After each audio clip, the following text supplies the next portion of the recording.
California, on behalf of standard stations and independent Chevron gas stations throughout the West, invite you to Let George Do It. Another adventure of George Valentine. Personal notice. Danger is my stock and trade. If you need the kind of help you couldn't get from a cautious man, then you've got a job for me. George Valentine. Write full details. Dear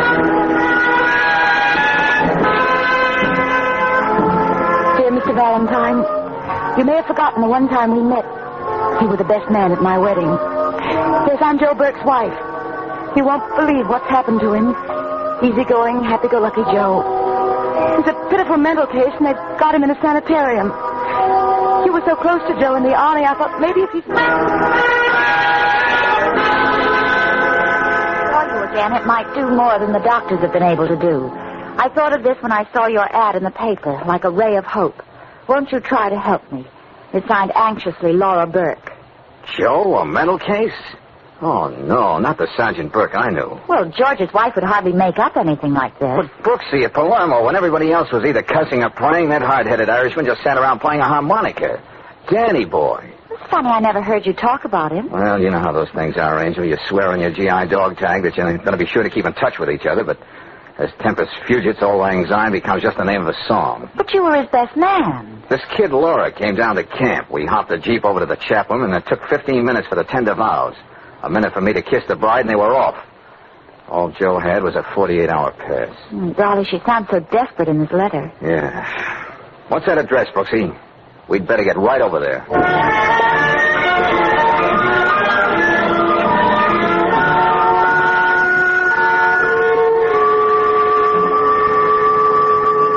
Maybe it's only one chance in 1,000. I had to turn to you, Mr. Valentine. The name is George, remember?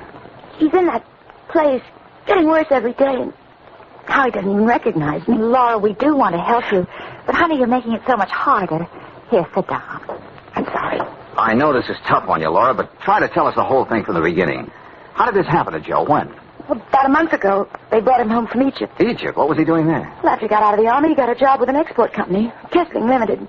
The money was so good he couldn't refuse it. He planned to keep it for 2 years so we could put some money aside. Oh, it must have been terrible being separated again. Did Joe begin to lose his grip while he was abroad? Oh, he sent letters regularly, wonderful, cheerful letters about the future. And a couple of months ago, he stopped writing. Yes, Laura? And one day he walked in with Dr. Taruk. Wait a minute. Who's Dr. Taruk? Some kind of psychiatrist the company sent back with Joe to take care of him. Mr. Kessling, he's the president of the company. He's been very kind. What did they say happened? Some kind of explosion outside the city. Joe happened to be around, and when he came to in the hospital, he... Now, take it easy, Laura. Hey, you want to knock off and have a cup of coffee? No, go on, I'm all right. I'll never forget it. Dr. Taruk left us alone for a minute. Joe just stood there, right where you are, looking at me, looking through me. He tried to talk, but it seemed to hurt too much, so he just kept staring. Oh, George. Yeah. He took a box of face powder from his pocket and handed it to me. Powder? I guess he meant it as a gift. So pathetic. A box of cheap powder. Horrible to watch. Okay, Laura. I think we've heard enough to begin with. Where have they got Joe? The Hillcrest Sanitarium. His company's paying all the expenses, and Dr. Taruk says in time he hopes Joe will be all right. Yeah. But he's getting worse, you see. I thought if you saw him and talked to him, maybe by some miracle he'd begin to remember things. He thought so much of you. I know. All right, Laura. You want to come along with us? No, I always seem to upset him. Okay. Yeah, Claire and I'll drop in on Joe. And here's hoping it'll do some good.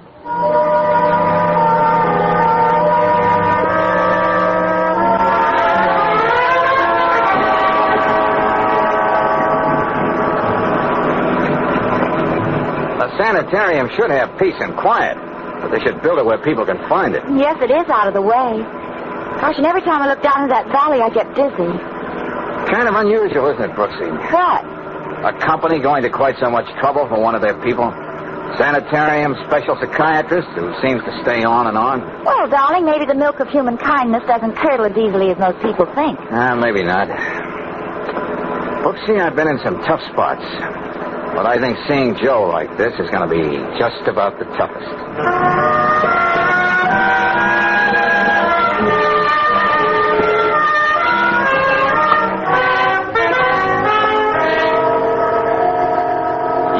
with the mind, Mr. Valentine. One is never sure what will be good or bad for the patient. Yeah, I think I know what you mean, Dr. Turok. Perhaps this visit from a dear friend out of the past may do Mr. Burke a world of good. However, on the other hand... Will we be able to see him soon? In a few moments. But perhaps it would be wiser for a young lady like you, Miss Brooks, not to see him at all. Huh? There are just a few things I want to know, Doctor, before... Dr. Turok. Oh, Rodney, will you come here? Yes. This imposing but very competent gentleman is the male nurse I've hired to be with Mr. Burke when it is impossible for me to be present. Oh, yeah. He's acting quiet now, Doctor. Good, very good. We can go in this way, Mr. Valentine, Miss Brooks.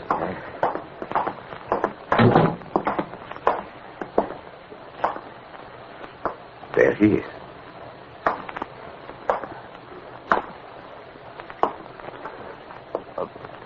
Hey, Joe. Danny boy.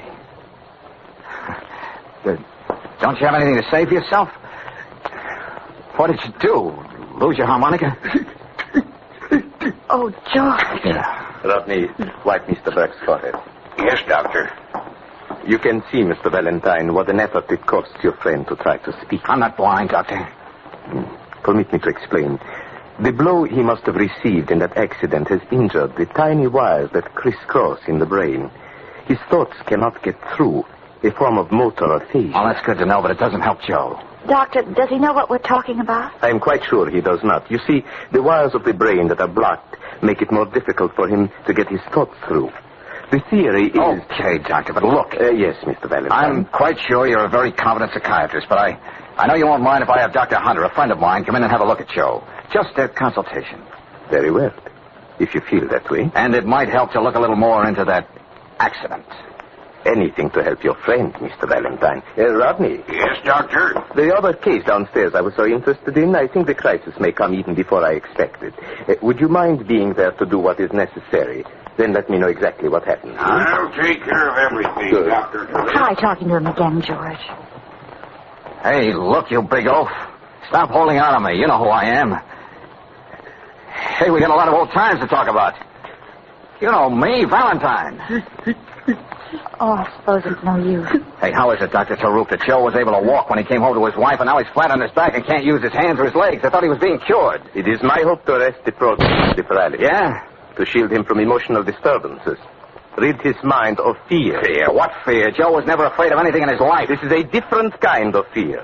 The fear of becoming a mental basket case with no future and no hope. Oh, cut it out, Doctor. Mr. Valentine, I was just stating the facts.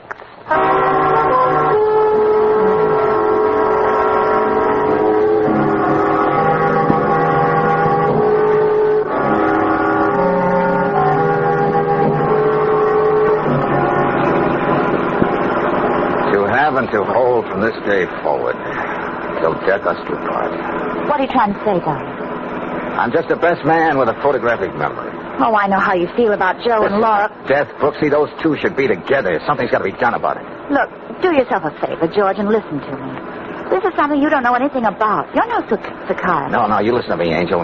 I know Joe looks as though his head was full of nuts and bolts, but he recognized me. What do you mean? We used to have a way of winking at each other, just to say, keep your skin on, brother. This man's war will be over someday. Well, that's what he was giving me back there. I know it.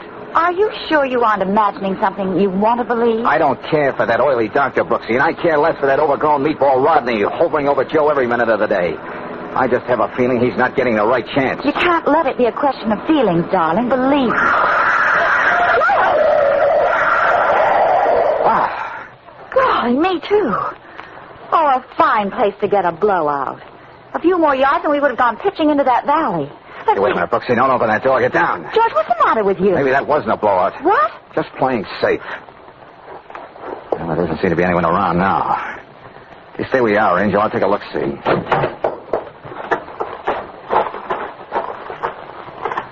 you find anything? Yeah. A neat bullet hole in that tire. What?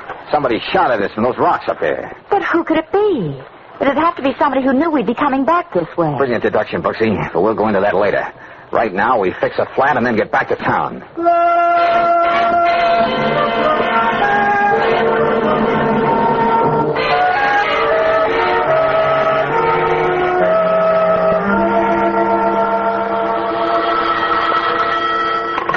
Hello? just a moment. It's Walker, financial editor of the Bulletin, Good, returning your call. Yeah, You, hold it a second, Walker, huh? Look, Claire, take this down as I give it to you. Okay. Go on, shoot. Yeah. Kessling, export and import, fined $50,000 6 weeks ago. Smuggling, diamonds, What? and a shipment of face powder. Since then, out of business, gave up corporate charter. Yeah, thank you, Walker. That was very helpful. Goodbye. George, what have we gotten into? A very touching little situation, Brooksy. The great big corporate hired at Kessling Limited bleeding for one of its employees who was hurt. Yeah. In fact, it keeps on bleeding now, long after it ceased to exist. Because it was caught smuggling diamonds, no less. Well, how do you think Joe fits into all this? I don't know yet.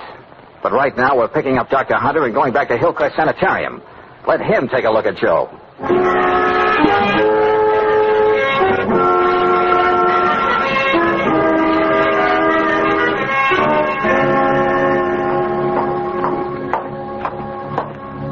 Yeah, Doc? What'd you find out, Dr. Hunter? I took a good look at your friend, George, and had a long talk with Dr. Taruk. Well, Frank? In Taruk's place, I'd have to diagnose the case exactly as he has. Oh. Motor aphasia. Now, progressive paralysis. The whole thing apparently started from some severe shock. I see. Well, now I don't know what to do. His wife told me if we found anything wrong to get him out of here. He's getting all the proper care as far as I can see.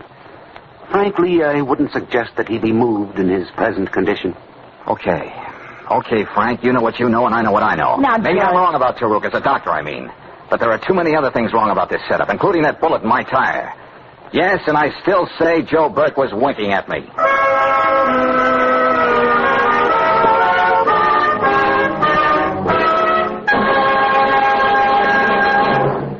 We'll return to tonight's adventure of George Valentine in just a moment. Meanwhile, a word about the great American pastime. Batter up, it's baseball season again. And here's a seasonal gift for you. It's a 48-page handbook of baseball. The title is Batter Up. To get your free copy, just ask for Batter Up at any standard station or independent Chevron gas station.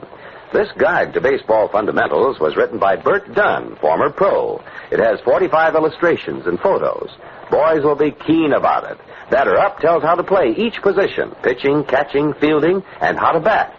Batter Up is available at independent Chevron gas stations and standard stations where they say and mean, we'll take better care of your car.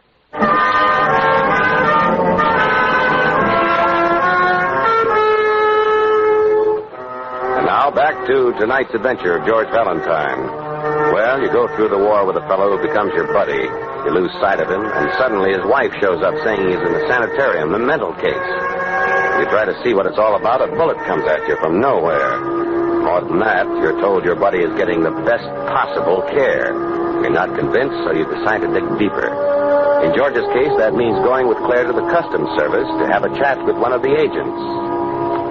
Well, there really isn't much to it, Mr. Valentine, just what you see in this folder.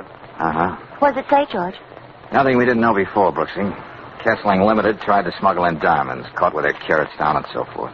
Well, I don't know what you expected to find, but compared to some of the stunts we run up against, this wasn't anything too brilliant. Apparently not. The company's out of business now. Now, we've had people try to get diamonds through in glass eyes and wads of chewing gum almost every way.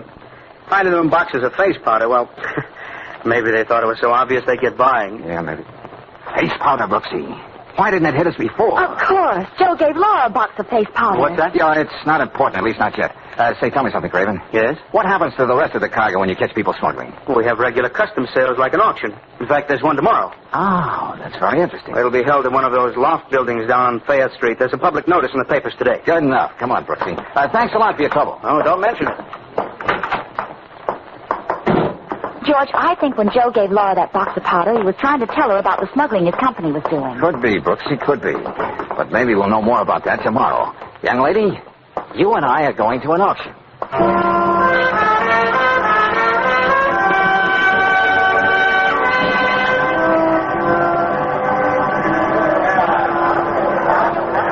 All right over here, everybody. Lot 114, 3,000 boxes of face powder, quality second grade, trade name Cleopatra's Secret. Sorted shades. Now, what do I hear for? The whole lot isn't worth $100, Brooksy, but here I go and we'll see what happens. $300, Mr. Auctioneer. How much did you say? 300. If you get stuck with all that powder, I don't know how we're going to get it out of here. Well, I don't suppose there'll be any more bids, so... 400. George. Yeah, no, Angel. I'm going to hit it again just to make sure. 500. 600. The gentleman who said 500, you got another bid, sir? Not me. Count me out. Okay, if the gentleman who bid 600... No one ever did find out Cleopatra's secret, Brooksy. What do you say we go downstairs and see if we can't make history?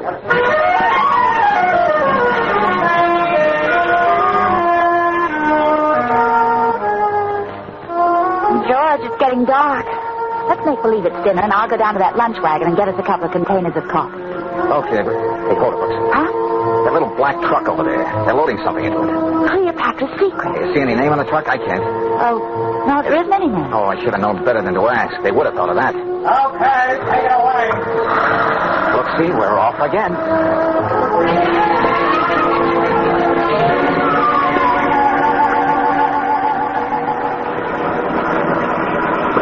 We'll keep a good half a block behind them, just like this. Darling, I never want to see another warehouse as long as I live.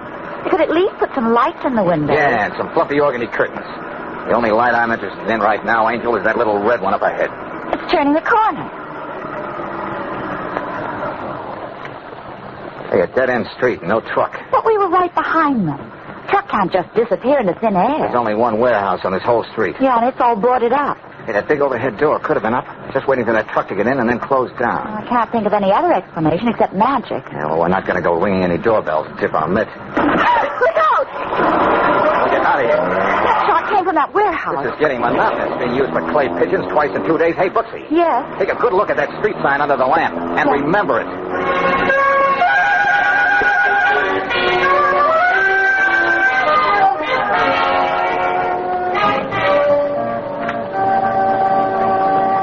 Listen to this, Brooksy. All the dope on that warehouse on Barrow Street. It's owned by the Fallon Trading Company. So? And the officers and stockholders of Fallon are the same as those of the late Kessling Limited, including the very kindly Mr. Kessling Laura told us about. George, I can't make head or tails out of this. Why would they go and buy up all that old worthless safe powder? I don't have the answer, Brooksy, but maybe Laura has. That's why we're going over and see her right now. Laura!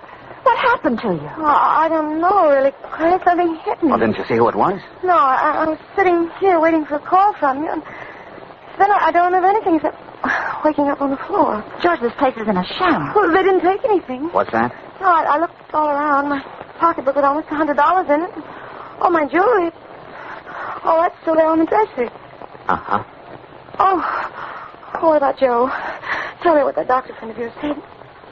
Did he think there was any hope? Of course there's hope. You've got to believe that. There's every hope, Laura. But tell me something. Where did you put that box of face powder Joe gave you?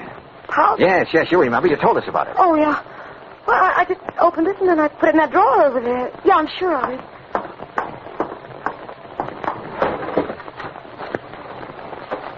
It isn't here now. Laura, listen. That firm Joe worked for was a smuggling ring. Diamonds. What are you saying? Joe'd never be mixed up in anything like I that. didn't say he was. But as far as we know, there could have been a fortune in gems in that box of powder he gave you, and the one moment Dr. Taruk left you two alone. What does all this have to do with Joe? That's all I care about. George, you don't think the sanitarium, the auction sale, the warehouse, all that was a part of a search for something that was here all the time? Oh, Claire, I'm tired of guessing. I feel like a dime being pushed around on a shuffleboard. What do you mean? Somebody is in an awful hurry about getting something done, trying to meet a deadline. What about Joe? That's what makes me think. Taruk wasn't too worried about me bringing in another doctor to look at Joe. Hunter's visit proved that. The important thing was to keep me from snooping around, interfering with their schedule. That was the reason for the double talk with Rodney and the pot shot at us. What schedule, George? What are you talking about? Something's coming off, and coming off soon. Look, stay here with Laura, Angel. I've developed a sudden interest in boats. Incoming and outgoing.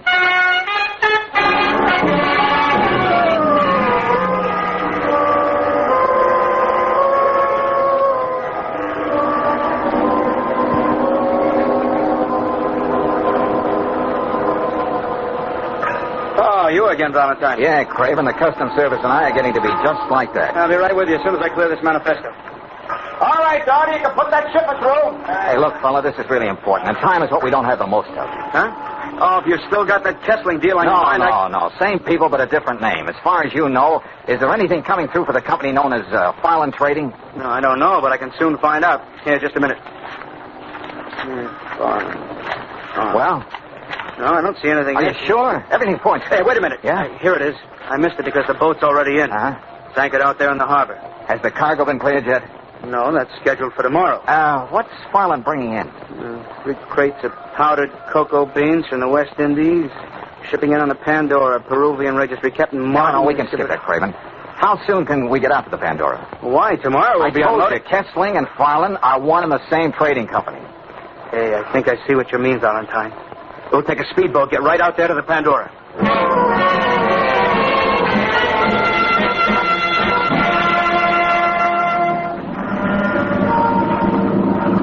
Ahoy there! Customs service, Captain, we're coming aboard. Come on, Valentine. What can I do for you? I thought you weren't ready for us until tomorrow. Something special turned up, Skipper. Yeah, specifically powdered cocoa beans for Farland Company. Good Lord, this trip. Oh, there's some of their crates right here on deck. Okay, let's try this one for a start.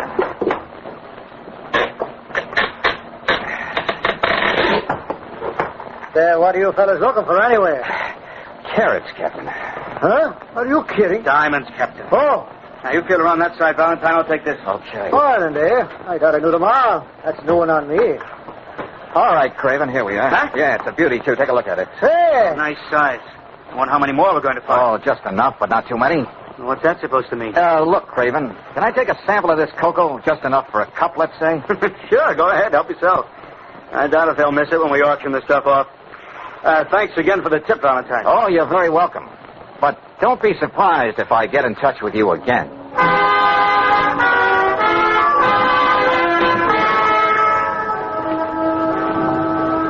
Well, Mr. Ross, what's the verdict? What does the chemical analysis show? Powdered cocoa, huh? Oh, never mind the suspense. What did you find? Oh, there is cocoa here, all right, but mixed with something that sells for roughly $7,000 a pound. Dope. $7,000 a pound. No wonder Kessling and the boys could afford to use diamonds for window dressing. What's that? Oh, it'd take too long to explain. Thanks. And remind me to submit your name for the Nobel Prize.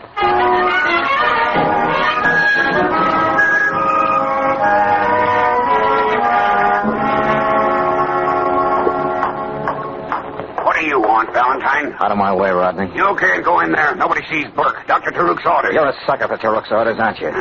You shouldn't have missed me when you took a shot at my car on the road yesterday. I was just waiting for that big yap to open like that so I could... Rodney, what is all this? Greetings, Dr. Taruk.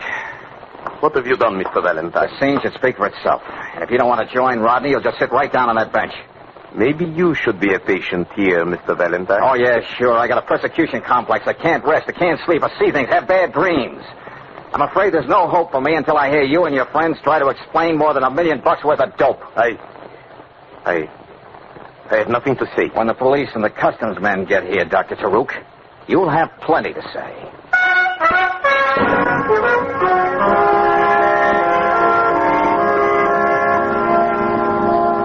Oh, can you beat that, Valentine? Using diamonds for a smokescreen.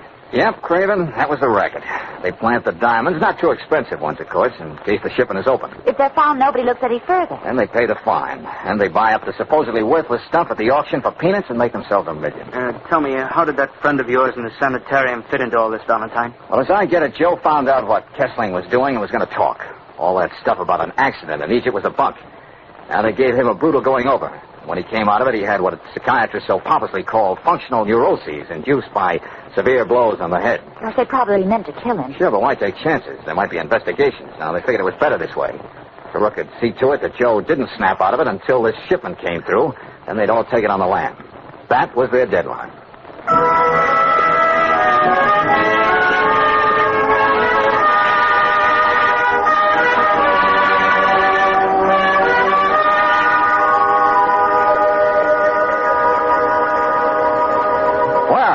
How do you like your new barracks, soldier?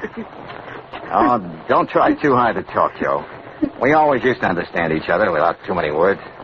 I don't know how we'll ever be able to thank you and Claire.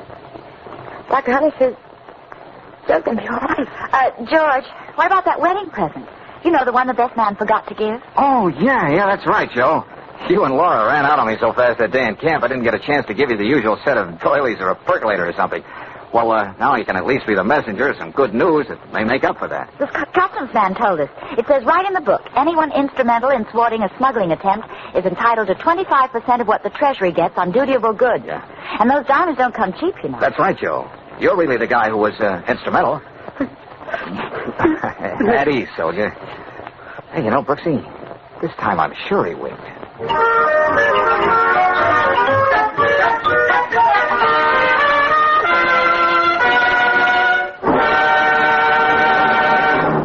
And now, a message of importance to motorists. It's a safe bet that along with these first days of spring, a young man's fancy lightly turns to thoughts of love, but it's also a safe bet that every motorist's fancy has already turned to thoughts of the open road. If you're making weekend trips at this season with frequent starts and stops for the family car, here's something worth knowing. When you've got Chevron Supreme gasoline in your tank, you get instant action every time you press the starter.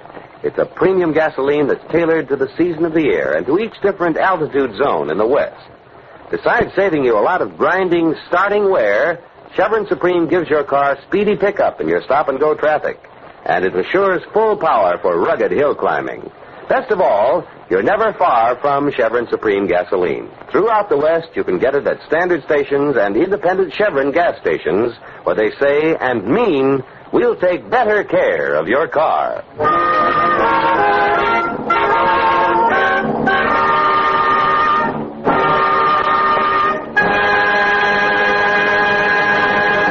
Next week, when you tune our way for another adventure of George Valentine, you'll hear... Well, here we are. Now, on you go, Brooksy. You know what you're supposed to do. Yes, George. But you don't know what you're asking of me. That Renee woman brings out the fishwife in me. Anything can happen. Well, go on now, Angel. That gal in there didn't tell us half what she really knows. Maybe because you do rub her the wrong way, we can find out some more. Well, okay. So good to me. Well, now for Renee. I wish I'd let my fingernails grow.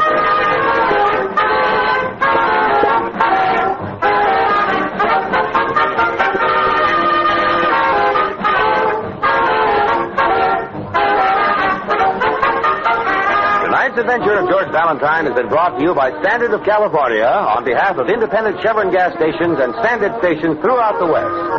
Let George Do It stars Robert Bailey as George with Frances Robinson as Claire. Tonight's story was written by David Victor and Herbert Little Jr. and directed by Don Clark. Also heard in the cast were Betty Lou Gerson, Paul Frees, Jack Cushion, Dick Ryan, Herb Vigran, and Joe Duvall. The music is composed and conducted by Eddie Dunstetter. Your announcer, John Heaston. Listen again next week, same time, same station, to Let George Do It.